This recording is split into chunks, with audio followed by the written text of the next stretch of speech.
Documento 194. O outorgamento do Espírito da Verdade. Por volta de 1 hora, no início da tarde e no momento em que cerca de 120 crentes estavam empenhados na oração, todos se aperceberam de uma estranha presença na sala. Ao mesmo tempo, os discípulos tornaram-se todos conscientes de uma sensação nova e profunda de alegria espiritual, de segurança e de confiança. Essa consciência nova de força espiritual foi imediatamente seguida por um vigoroso impulso de sair e de proclamar publicamente a palavra do reino de Deus e as boas novas de que Jesus havia ressuscitado de entre os mortos. Pedro levantou-se e declarou que aquilo devia ser a vinda do Espírito da Verdade que o Mestre lhes havia prometido, e propôs que fossem ao templo e iniciassem a proclamação das boas novas confiadas às mãos deles. E todos fizeram aquilo que Pedro havia sugerido.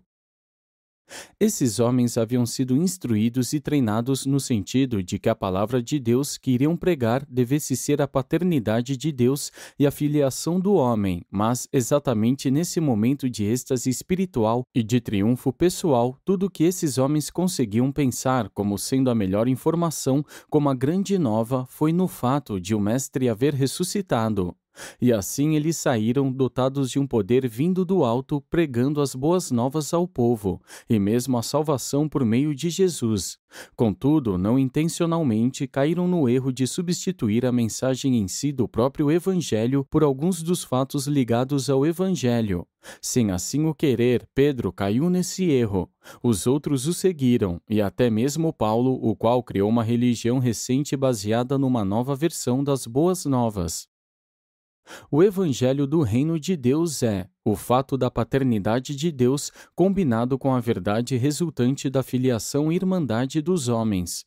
O cristianismo, como se desenvolveu a partir desse dia, é o fato de Deus enquanto Pai do Senhor Jesus Cristo em associação com a experiência da crença-comunhão com o Cristo ressuscitado e glorificado.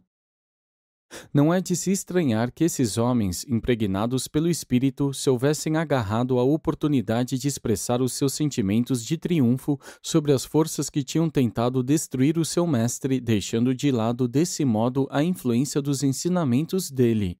Em momentos como esses, mais fácil era lembrarem-se da sua ligação pessoal com Jesus e enlevarem-se com a segurança de que o Mestre ainda estava vivo, de que a sua amizade com ele não havia chegado ao fim, e de que o Espírito tinha realmente vindo sobre eles tal como ele havia prometido. Esses crentes sentiram-se subitamente transladados para um outro mundo em uma nova existência na alegria, poder e glória. O Mestre havia dito a eles que o reino viria em poder, e alguns deles pensaram que estavam começando a vislumbrar o que ele havia desejado expressar. E quando tudo isso é levado em consideração, não fica difícil entender o modo como esses homens puseram-se a pregar um novo evangelho sobre Jesus, em lugar da sua mensagem anterior da paternidade de Deus e da irmandade entre os homens. 1. O Sermão de Pentecostes. Os apóstolos haviam permanecido escondidos por 40 dias. Ocorreu que era o dia do festival de Pentecostes e milhares de visitantes de todas as partes do mundo estavam em Jerusalém. Muitos vieram para essa festa, mas a maioria havia permanecido na cidade desde a Páscoa. E agora os amedrontados apóstolos saíam de uma reclusão de semanas para aparecer ousadamente no templo, onde começavam a pregar a nova mensagem de um Messias ressuscitado. E todos os discípulos estavam igualmente conscientes de que haviam recebido algum novo dom espiritual de visão interior e de poder. Eram aproximadamente 2 horas quando Pedro postou-se exatamente naquele mesmo lugar em que o seu mestre havia ensinado da última vez nesse templo, onde havia pronunciado o chamamento cheio de paixão que resultou na conquista de mais de 2.000 almas. O mestre havia ido embora, mas eles descobriram subitamente que esse relato sobre Jesus exercia um grande poder junto ao povo. E não era de se admirar que eles estivessem sendo levados agora a continuar proclamando aquilo que justificava sua devoção anterior a Jesus e que ao mesmo tempo era o que compelia a todos a acreditarem nele.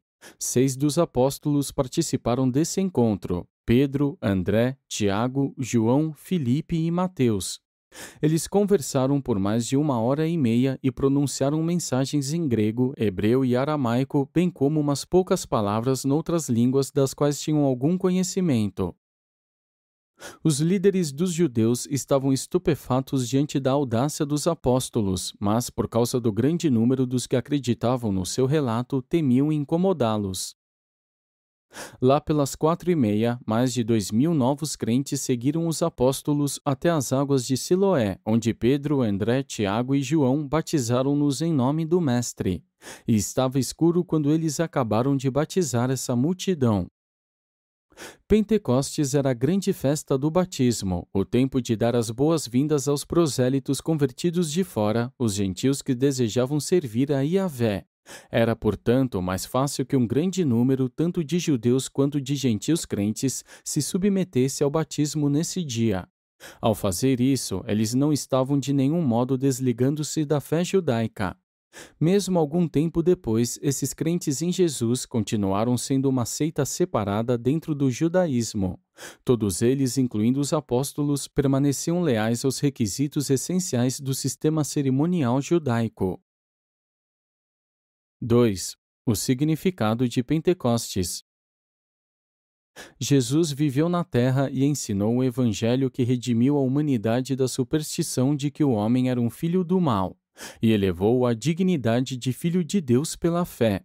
A sua mensagem, tal como Jesus a pregou e viveu-as nos seus dias, foi uma solução eficaz para as dificuldades do homem na época em que foi proposta.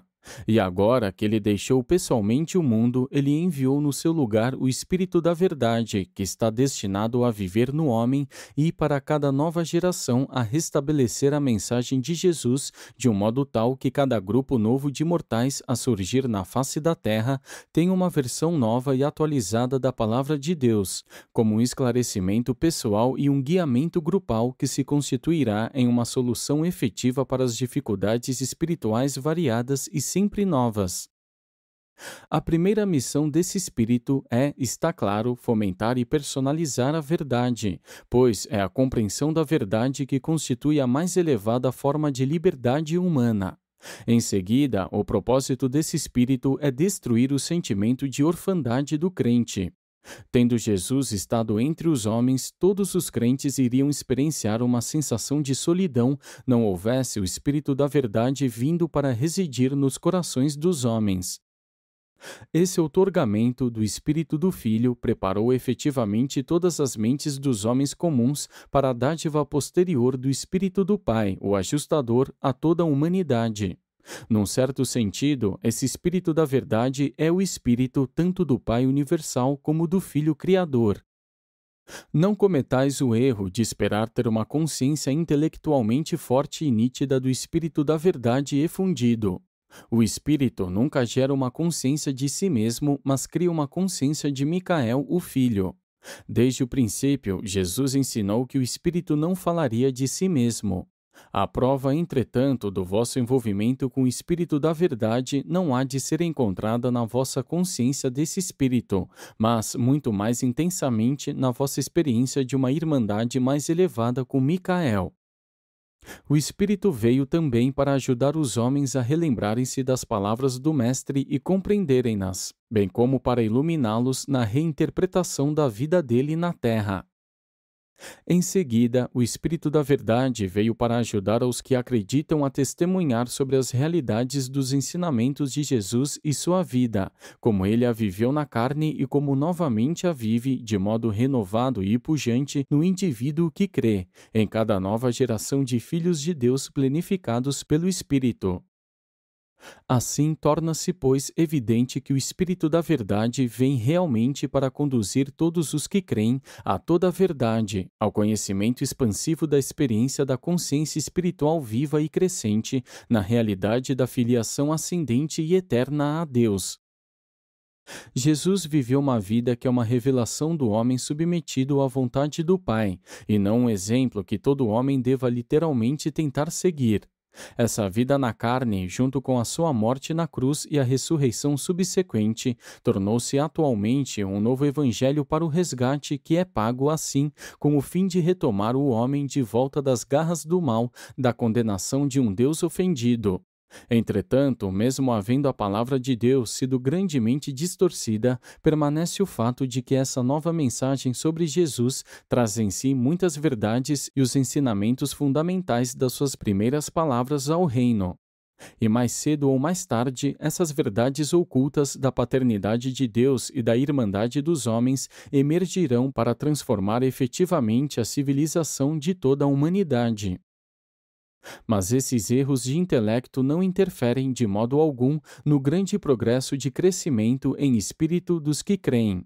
Menos de um mês depois da outorga do Espírito da Verdade, os apóstolos fizeram um progresso espiritual maior do que durante os 4 anos quase de convívio amoroso pessoal com o Mestre. Nem a substituição da verdade do Evangelho Salvador, que é a filiação a Deus pelo fato da ressurreição de Jesus, tampouco interferiu na rápida difusão dos seus ensinamentos. Ao contrário, os novos ensinamentos sobre a sua pessoa e sobre a sua ressurreição, mesmo ofuscando a mensagem de Jesus, parece haverem também facilitado grandemente a pregação das boas novas. O termo batismo do Espírito, que veio a ter um uso tão geral nessa época, significou meramente a recepção consciente dessa dádiva do Espírito da Verdade e a tomada de consciência desse novo poder espiritual como uma ampliação de todas as influências espirituais experienciadas até então pelas almas conscientes de Deus. Desde a outorga do Espírito da Verdade, está o homem sujeito ao ensinamento e ao guiamento de um dom espiritual tríplice: o Espírito do Pai, o ajustador do pensamento; o Espírito do Filho, o Espírito da Verdade; o Espírito do Espírito, o Espírito Santo. De um certo modo, a humanidade está sujeita à influência dupla de apelo cétuplo das influências espirituais do universo.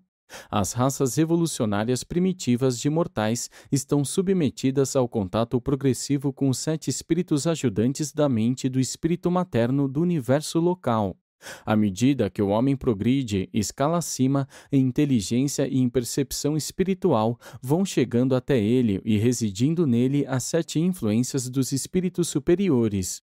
E esses 7 espíritos dos mundos em avanço são: 1. O Espírito outorgado do Pai Universal, o ajustador do pensamento.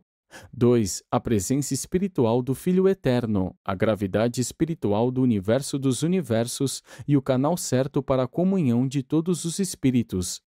3. A presença espiritual do Espírito Infinito, o Espírito-mente de toda a criação, a fonte espiritual da semelhança intelectual de todas as inteligências progressivas. 4. O Espírito do Pai Universal e do Filho Criador, o Espírito da Verdade, geralmente visto como Espírito do Filho do Universo. 5. O Espírito do Espírito Infinito e do Espírito Materno do Universo, o Espírito Santo, geralmente considerado o Espírito do Universo. 6. O Espírito-mente do Espírito Materno do Universo, os 7 espíritos ajudantes da mente do universo local. 7. O Espírito do Pai, dos Filhos e dos Espíritos, o Espírito com um nome novo dos mortais ascendentes dos reinos depois da fusão da sua alma mortal nascida do Espírito com o ajustador do pensamento, e após haverem se elevado subsequentemente até a divindade e atingido a glorificação por meio do status que atingem no corpo de finalidade do paraíso. E assim a dádiva do Espírito da Verdade trouxe ao mundo e aos seus povos o último dom do Espírito destinado a ajudar na busca ascendente de Deus. 3. O que ocorreu em Pentecostes. Muitos ensinamentos estranhos e raros estão ligados às primeiras narrativas do dia de Pentecostes. Os acontecimentos deste dia em que o novo Mestre, o Espírito da Verdade, veio para residir com a humanidade, tornaram-se confusos em épocas posteriores por causa das explosões tolas de uma emoção exagerada. A missão principal dessa efusão do Espírito do Pai e do Filho é a de ensinar aos homens sobre as verdades do amor do Pai e da misericórdia do Filho. Essas são as verdades da divindade que o homem pode compreender muito melhor que todos os outros traços do caráter divino. O Espírito da Verdade ocupa-se principalmente da revelação da natureza do Espírito do Pai e do caráter moral do Filho. O Filho Criador, quando esteve encarnado, revelou Deus aos homens. O Espírito da Verdade no coração revela o Filho Criador aos homens. Quando o homem colhe na sua vida os frutos do Espírito, ele está simplesmente comprovando as características que o Mestre manifestou na sua própria vida terrena. Quando Jesus esteve na Terra, ele viveu a sua vida como uma personalidade, Jesus de Nazaré. Como espírito residente do novo instrutor, desde Pentecostes, o Mestre tem sido capaz novamente de viver a sua vida na experiência de todos os crentes que aprenderam e assimilaram a verdade.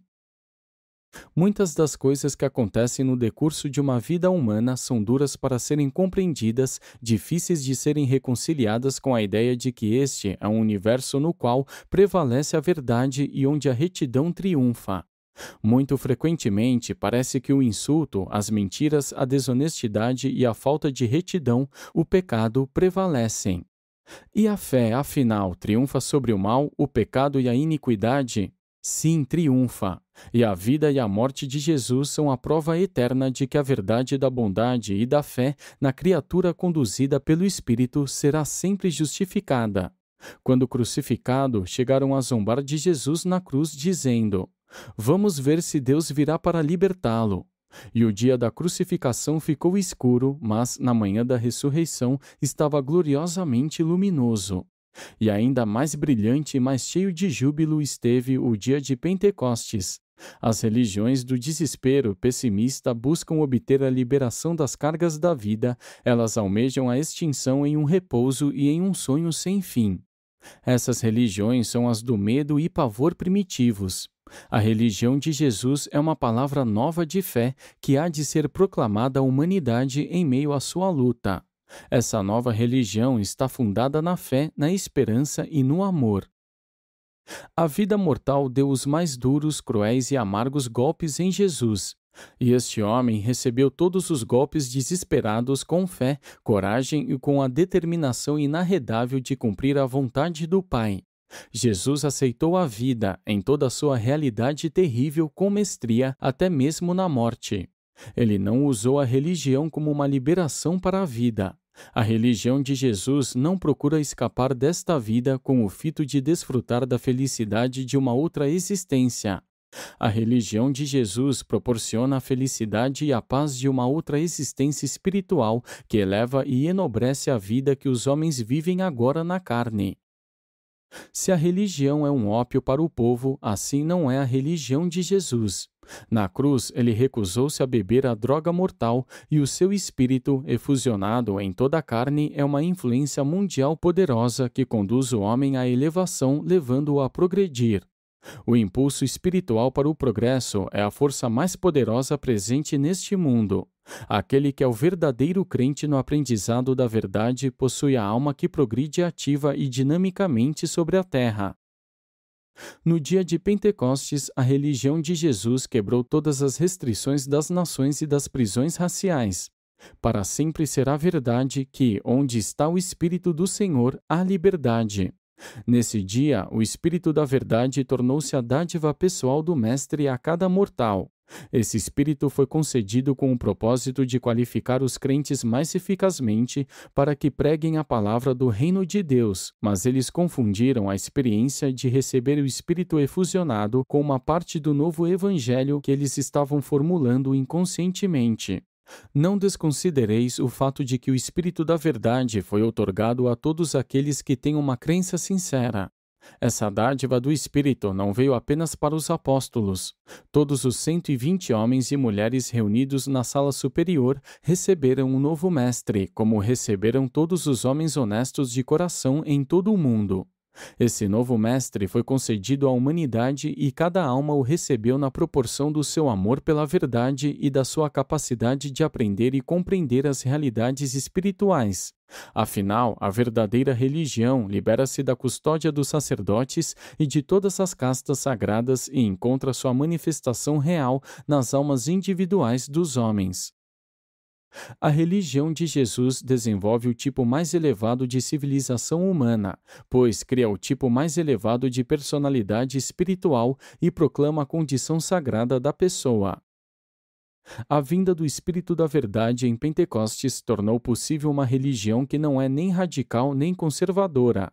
Não é nem a velha nem a nova, que não irá ser dominada nem pelos velhos nem pelos jovens.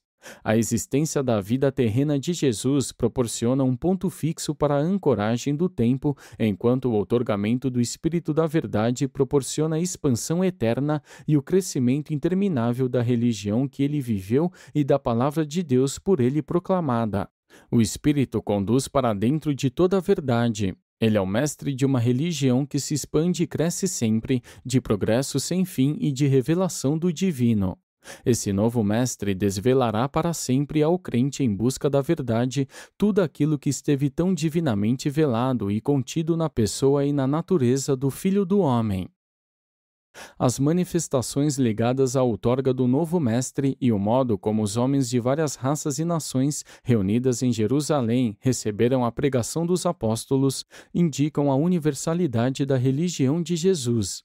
O Evangelho do Reino de Deus não devia ser identificado com nenhuma raça, cultura ou língua em particular. Esse dia de Pentecostes testemunhou um grande esforço do Espírito no sentido de liberar a religião de Jesus dos seus elos herdados dos judeus. Mesmo após essa demonstração da efusão do Espírito sobre toda a carne, os apóstolos, no princípio, ainda tentaram impor os quesitos do judaísmo aos convertidos. E até mesmo Paulo teve problemas com seus irmãos de Jerusalém, porque ele se recusou a submeter os gentios às práticas judaicas. Nenhuma religião revelada pode difundir-se pelo mundo inteiro se comete o grave erro de se deixar permear por uma cultura nacional ou de se ligar a práticas raciais, sociais ou econômicas. A outorga do Espírito da Verdade foi independente de todas as formas, cerimônias, lugares sagrados e comportamentos especiais da parte daqueles que receberam em plenitude a sua manifestação. Quando o Espírito veio sobre as pessoas reunidas no salão superior, elas estavam simplesmente sentadas lá, tendo acabado de orar em silêncio. O Espírito foi concedido tanto no campo como na cidade. Não foi necessário que os apóstolos se dirigissem a um local isolado durante anos de meditação solitária para que recebessem o Espírito. Para todo o sempre, Pentecostes desligou a experiência espiritual da noção de que houvesse locais especialmente favorecidos. Pentecostes, com o seu dom espiritual, estava destinado a desligar a religião do mestre de qualquer dependência de força física.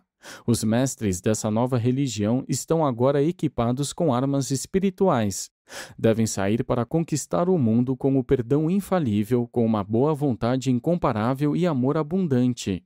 Eles estão equipados para sobrepor o bem ao mal, para vencer o ódio pelo amor, para destruir o temor com uma fé corajosa na verdade. Jesus já havia ensinado aos seus seguidores que a sua religião nunca era passiva e que os seus discípulos deviam ser sempre ativos e positivos nas suas ministrações de misericórdia e nas suas manifestações de amor. Esses crentes já não consideravam Yahvé como Senhor das hostes. Eles agora consideravam a Deidade eterna como Deus e Pai do Senhor Jesus Cristo. Pelo menos esse progresso eles fizeram, ainda que não tenham apreendido inteiramente a verdade de que Deus é também o Pai de todos os indivíduos. Pentecostes dotou o homem mortal com o poder de perdoar as agressões pessoais, de manter-se doce em meio à injustiça mais grave, de permanecer firme em face do perigo mais tremendo, e de desafiar os males do ódio e da ira por meio de atos audazes de amor e de paciência. Urântia passou na sua história pela destruição de guerras grandes e arrasadoras. Todos os participantes dessas lutas terríveis encontraram a derrota. Houve apenas um vitorioso. Houve apenas um que saiu dessas lutas amargas com a sua reputação mais elevada, e este foi Jesus de Nazaré e a sua palavra divina de sobrepujar o mal com o bem. O segredo de uma civilização melhor está contido nos ensinamentos do Mestre sobre a irmandade dos homens, a boa vontade do amor e confiança mútuos.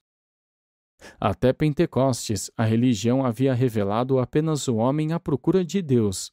Desde Pentecostes, permanece o homem na busca de Deus, mas brilha sobre o mundo o espetáculo de Deus, que também busca o homem e que, tão logo o tenha achado, envia o seu Espírito para residir dentro dele. Antes dos ensinamentos de Jesus que culminaram em Pentecostes, as mulheres tinham pouca ou nenhuma posição espiritual, segundo os pequenos dogmas das religiões mais antigas. Depois de Pentecostes, na Irmandade do Reino, as mulheres colocaram-se perante Deus em igualdade com os homens. Entre os 120 seres humanos que receberam essa visitação especial do Espírito, estavam muitas das mulheres discípulas e elas compartilharam dessas bênçãos igualmente com os crentes masculinos. O homem não mais pode presumir monopolizar o ministério dos serviços religiosos. O fariseu poderia continuar a agradecer a Deus por não haver nascido mulher, nem leproso, nem gentil.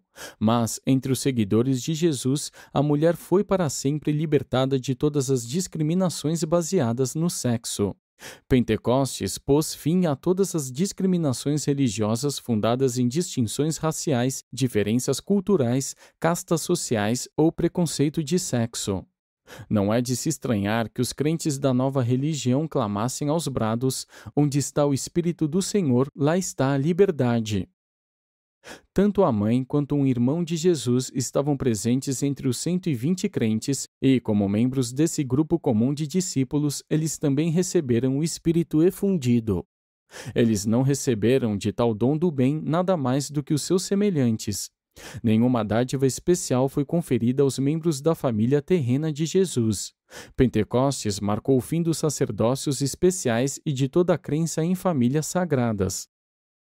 Antes de Pentecostes, os apóstolos haviam renunciado a muitas coisas por Jesus. Tinham sacrificado seus lares, famílias, amigos, bens mundanos e posições.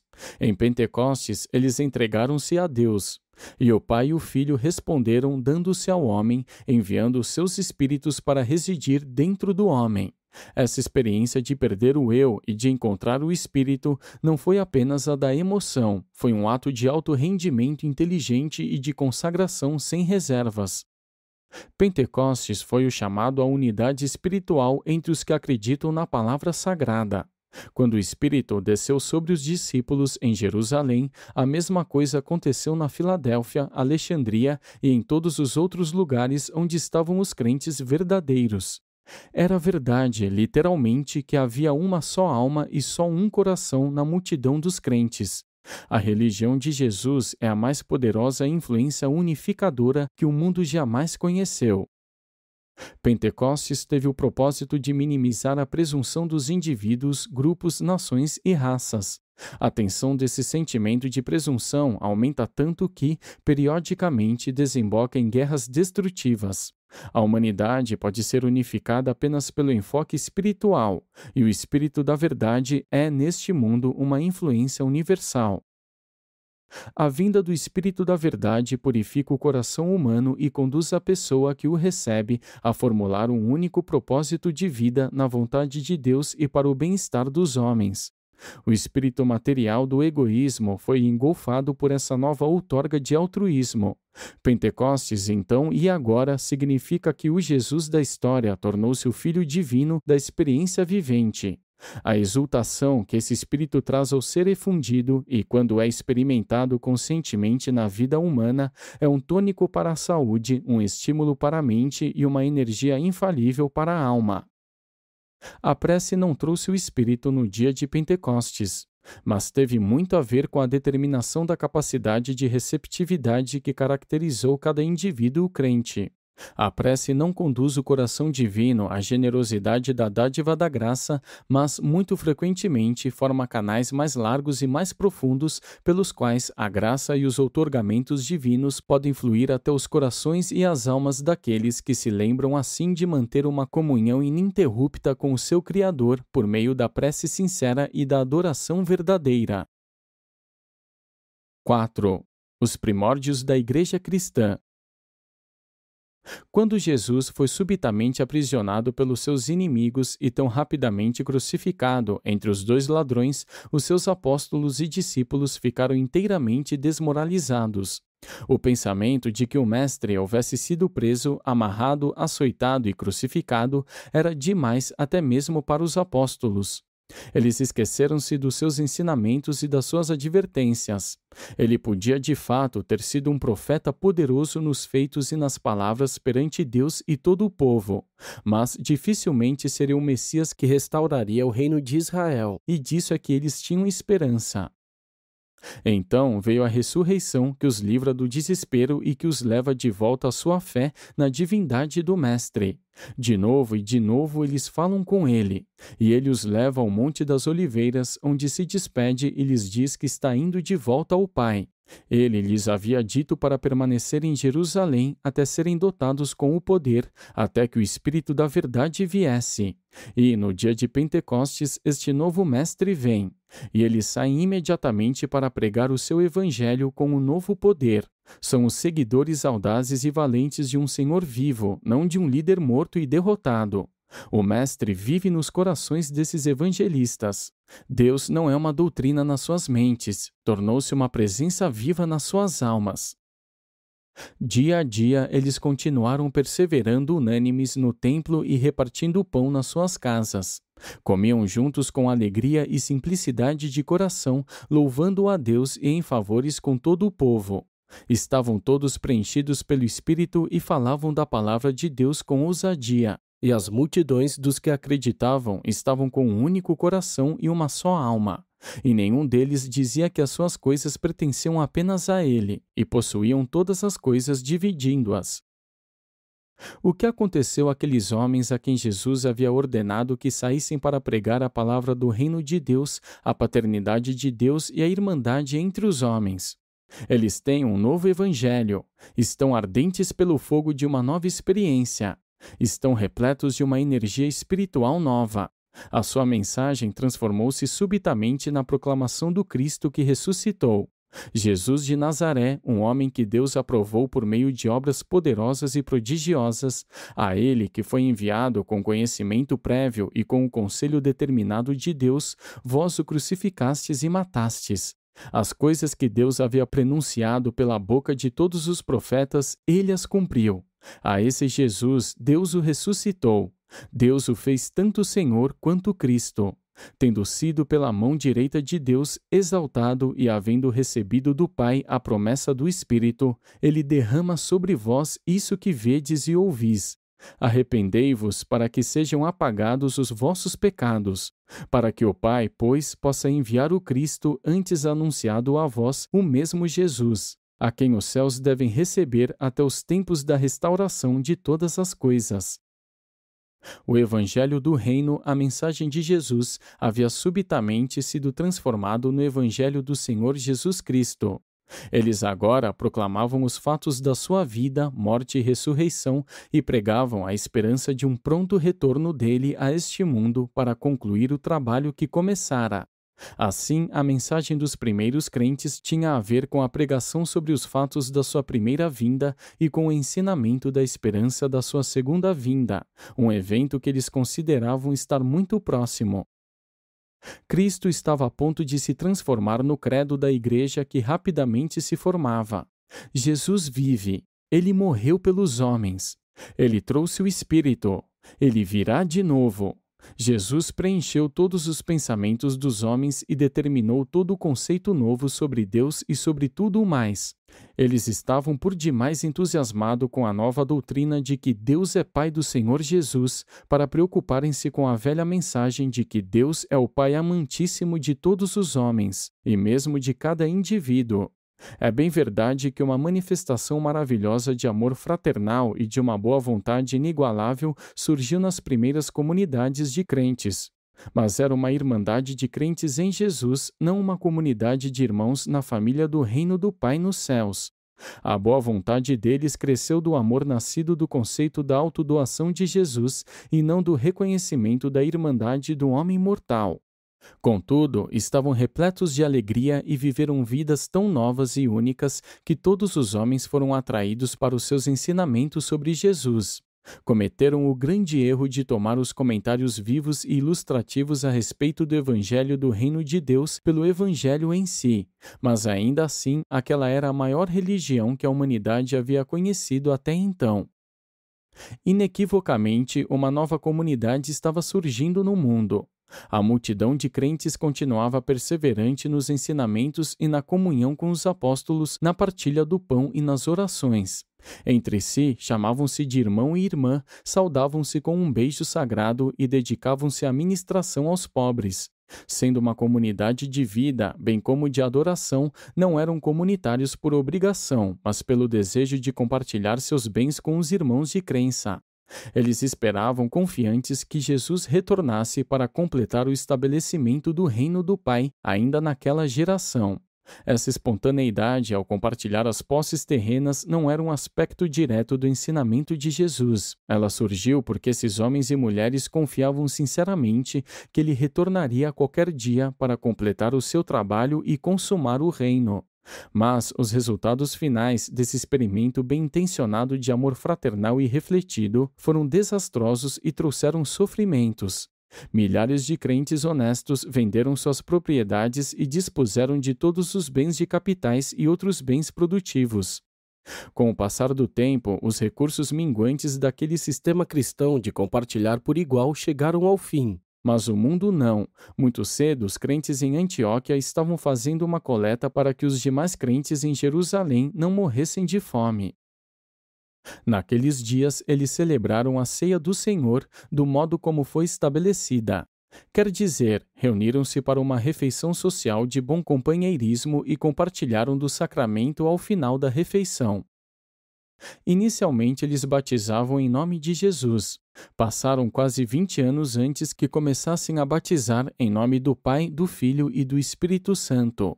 O batismo era o único quesito para a admissão à comunidade de crentes.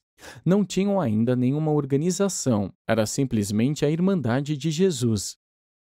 Essa seita de Jesus estava crescendo rapidamente e uma vez mais os saduceus preocupavam-se com ela. Os fariseus pouco se incomodavam com a situação, vendo que nenhum dos ensinamentos de nenhum modo interferia com a observância das leis judaicas. Mas os saduceus começaram a encarcerar os líderes da seita de Jesus até que fossem convencidos a aceitar os conselhos de Gamaliel, um dos rabinos líderes, que lhes disse: "Afastai-vos desses homens e deixai-os em paz, pois se esse conselho ou essa obra for dos homens, derrubar-se-á por si. Mas, se for de Deus, não sereis capaz de derrubá-la, e que não sejais apanhados lutando contra Deus." Eles decidiram seguir o conselho de Gamaliel e sobreveio um período de paz e calma em Jerusalém, durante o qual o novo evangelho sobre Jesus espalhou-se rapidamente. E assim tudo andava bem em Jerusalém até a época da chegada dos gregos em grande número vindos da Alexandria. 2 dos alunos de Rodin chegaram em Jerusalém e converteram muitos entre os helenistas. Entre os seus primeiros convertidos estiveram Estevão e Barnabé. Esses hábeis gregos não tinham o ponto de vista dos judeus e não se adequaram tão bem ao seu modo de adoração e a outras práticas cerimoniais. E foram os feitos desses crentes gregos que acabaram com as relações pacíficas entre a Irmandade de Jesus e os fariseus e saduceus. Estevão e o seu companheiro grego começaram a pregar mais conforme o que Jesus ensinara, e isso os colocou em conflito imediato com os potentados judeus. Num dos sermões públicos de Estevão, quando ele chegou ao ponto objetável do discurso, eles dispensaram todas as formalidades do julgamento e começaram a apedrejá-lo ali mesmo até a morte. Estevão, o líder da colônia grega dos crentes de Jesus em Jerusalém, assim tornou-se o primeiro mártir da nova fé e a causa específica para que acontecesse a organização formal da igreja cristã inicial. Essa nova crise levou ao reconhecimento de que os crentes não podiam continuar como uma seita dentro da fé judaica. Todos eles concordaram que deviam separar-se dos não-crentes. E um mês depois da morte de Estevão, a igreja em Jerusalém foi organizada sob a liderança de Pedro, e Tiago, o irmão de Jesus, passou a ser o seu dirigente titular. E então irromperam as novas e incansáveis perseguições feitas pelos judeus, de modo que os instrutores ativos da nova religião sobre Jesus, que subsequentemente em Antioquia foi denominada de cristianismo, saíram até os confins do império proclamando Jesus. Para levar essa mensagem antes do tempo de Paulo, a liderança estava nas mãos dos gregos, e esses primeiros missionários, como também os posteriores, seguiram a rota antiga dos passos de Alexandre, indo até a Antioquia por Gaza e Tiro e depois até a Macedônia pela Ásia Menor, e então para Roma e na direção de todos os confins do império.